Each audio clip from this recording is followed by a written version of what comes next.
इन दोनों का एक पुराना झगड़ा रहा है। थोड़ा सा याद दिला देता हूं, शायद आपको याद आ जाए। इस पर मजे ले लिए थे मैक्रोन ने। इस बात को ट्रंप झेल नहीं पाए थे, वो उल्टा गंदा बुरा कुछ और सुना भी दिए थे। प्रधानमंत्री मोदी का इस समय पर दिया हुआ ये बयान बिल्कुल सही लगता है, जो उन्होंने आज ही दिया है। उन्होंने कहा कि हम ठहरे हुए पानी में किनारे पर बैठकर कंकर मारकर एंजॉय करने वाले लोग नहीं हैं, हम बहती तेज धारा को मोड़ने वाले लोग।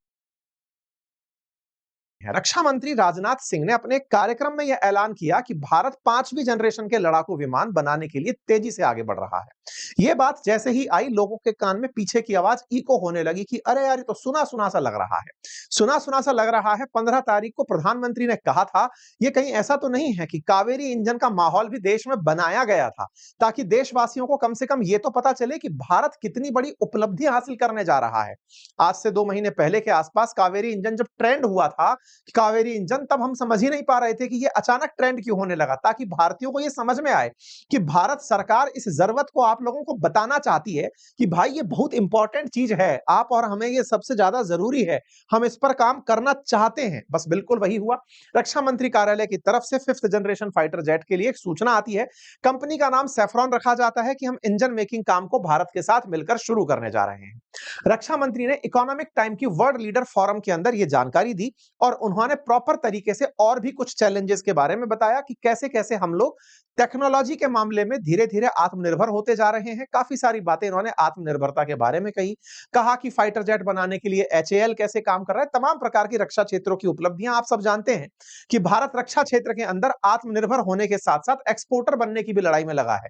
भारत चाहता है कि अब हम धीरे धीरे और देशों को, विशेष रूप से ग्लोबल साउथ के जो अपने मित्र राष्ट्र हैं, उनको हथियार बेच सकें और उनसे लाभ कमा सकें। अक्सर हमारे लिए दुनिया बाजार ही रही है, दुनिया वालों के लिए हम बाजार ही रहे हैं। विशेष रूप से अमेरिका की तो लड़ाई ही ये है कि दुनिया के लिए तुम बाजार हो और हमसे तुम पैसा कमाते हो। यार, अमेरिका को तुम बाजार बना लिए हो।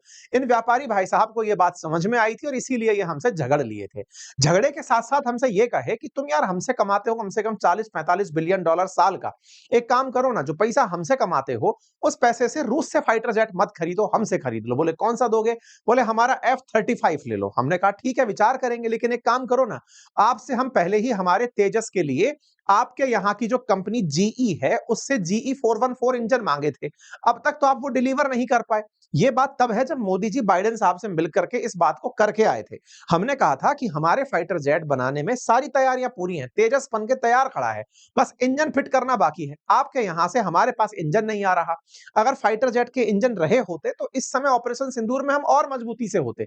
भारत पाकिस्तान के सामने या फिर हमारे जितने भी मोर्चे हैं जहां पर हमें दुश्मन का सामना करना पड़ता है, हमारे पास बहुत ज्यादा फाइटर जेट्स की जरूरत है, लेकिन वो अटके पड़े हैं क्योंकि आपसे कमिटमेंट ले रखा है कि आप इंजन देंगे, आप दे नहीं पाए। इसलिए अब हमें ये जरूरत महसूस होने लगी, बिल्कुल वैसे ही जैसे कारगिल वार के समय अटल बिहारी वाजपेयी जी को जरूरत महसूस हुई थी अपना GPS बनाने के लिए, जिसे आज आप IRNSS कहते हैं कि अटल जी ने उस समय अमेरिका से यह मांगा था कि बता दो भाई दुश्मन कौन सी चोटी पर बैठा है, अगर आप GPS की लोकेशन बता दोगे तो सीधा हमारी तोप ठिकाने पर लगाएगी और उड़ा देगी।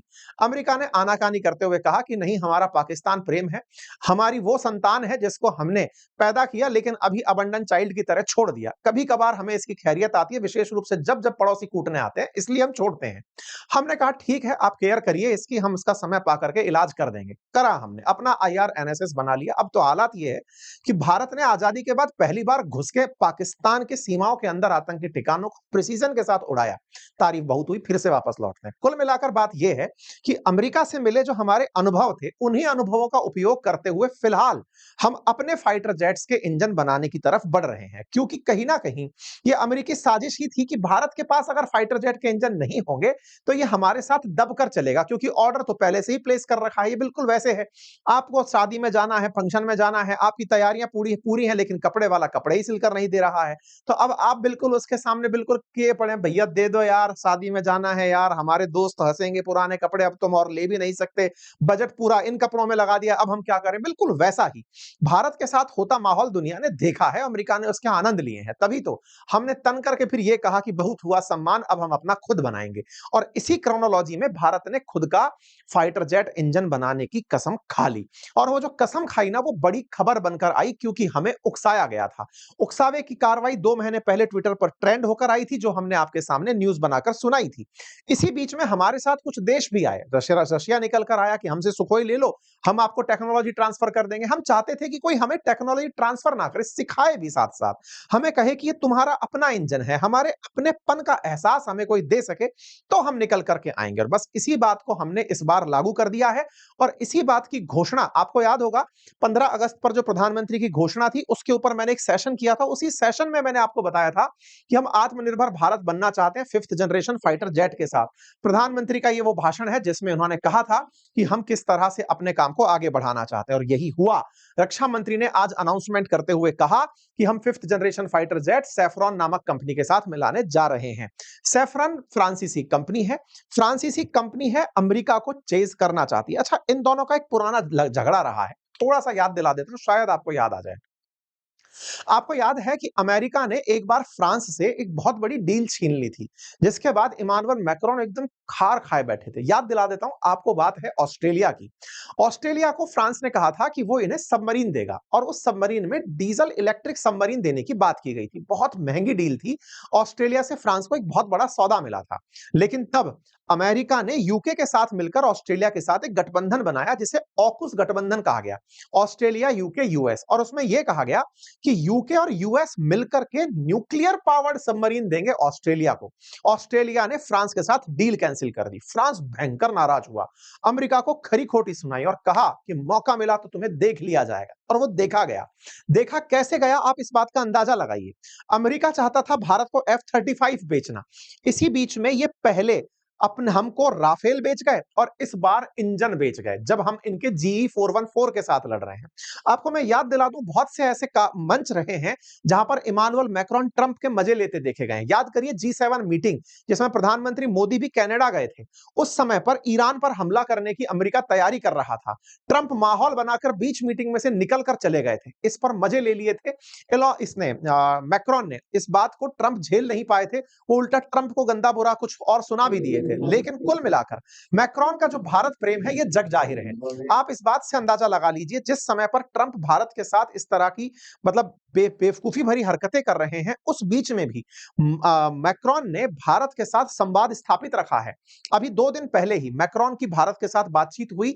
प्रॉपर तरीके से उन्होंने अपने संदेश भारत के लिए कन्वे किए और कहा कि हम तो एआई समिट की तैयारी कर रहे हैं, जो अगले साल होने जा रही है। व्यापार संबंधी मुद्दों पर हमने अपने वाणिज्यिक संबंधों को बढ़ावा देने और सभी क्षेत्रों पर अपनी सामरिक साझेदारी को और मजबूत करने पर सहमति व्यक्त की है। यही हमारी संप्रभुता और स्वतंत्रता की कुंजी है।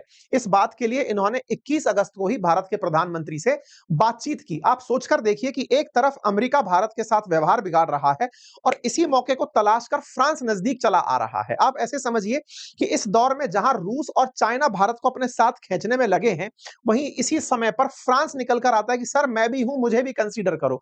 21 तारीख को इनकी बात होती है, और 22 तारीख को रक्षा मंत्री का अनाउंसमेंट होता है कि सैफरन के साथ मिलकर के हम 5th जनरेशन बना रहे हैं। इसे मात्र एक संयोग ही कहा जाए तो ये केवल सुर्खी का काम करेगा, अदरवाइज ये पुरानी प्लानिंग थी। ऐसा मैं क्यों कह रहा हूं? पुरानी प्लानिंग में 2023 का आप ये मैसेज देख सकते हैं, 2025 का मैसेज देख सकते हैं, जब सैफरॉन HAL के साथ मिलकर के इंजनों पर बात कर रहा था। लगातार लंबे समय से चली आ रही इन तैयारियों में जो इसका अपने राफेल का जो इंजन बनता है ना, वो राफेल का जो इंजन है वो M88 इंजन है, जिसे ये बनाता है। कौन बनाता है? सैफरन नामक जो कंपनी है वो बनाती है। इस कंपनी के बनाए हुए इंजन को 100% तकनीकी ट्रांसफर के साथ अब भारत में बनाया जाएगा। स्वदेशी रूप से इसको पैदा किया जाएगा, और इससे भारत का अपना रक्षा सिस्टम मजबूत हो सकेगा। ऐसा मैं क्यों बोल रहा हूं?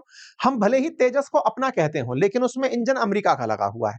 चाहे तेजस मार्क 1 हो, चाहे तेजस मार्क 2 हो, दोनों में ही अमेरिकी इंजन है। राफेल के अंदर जो सैफरॉन का इंजन है, अब वो इंजन हम खुद बनाने लगेंगे, और वो उन्नत किस्म के साथ बनाएंगे। यही हमारे लिए बड़ी चीज है। भारत चाहता है कि वो स्टेल्थ टेक्नोलॉजी, जिसमें कि फाइटर जेट को पकड़ा ना जा सके, उसे वो स्वदेशी रूप से विकसित करे, और इसी चीज को हासिल करने के लिए हम तेजी से फ्रांस के साथ अपने संबंधों का सही समय पर सदुपयोग करने जा रहे हैं।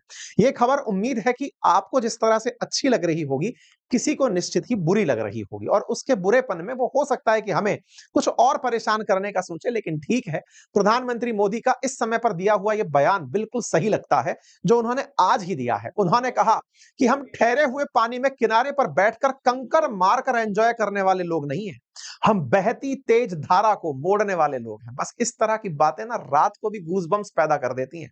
ताजा-ताजा बयान है और ये भारत के स्वाभिमान को और उसके आत्मविश्वास को दर्शाता है। और अब समस्त भारतीय ये मैसेज तो प्राप्त कर चुके हैं कि यदि हम इन नियो कॉलोनियल ताकतों को इसी तरह से इज्जत देते रहे, तो यह आने वाले समय में हमें नव उपनिवेशवाद का झटका दे देंगे। आवश्यकता है भारत को आत्मनिर्भर बनने की, अपनी ताकत पर विश्वास करने की और अगर हम इसी तरह से आगे बढ़ते रहे, तो निश्चित ही भारत को दुनिया में फिर से वही पुरानी पोजीशन प्राप्त कराने में जब हम सोने की चिड़िया हो सकते थे, ये समय यादगार साबित होगा।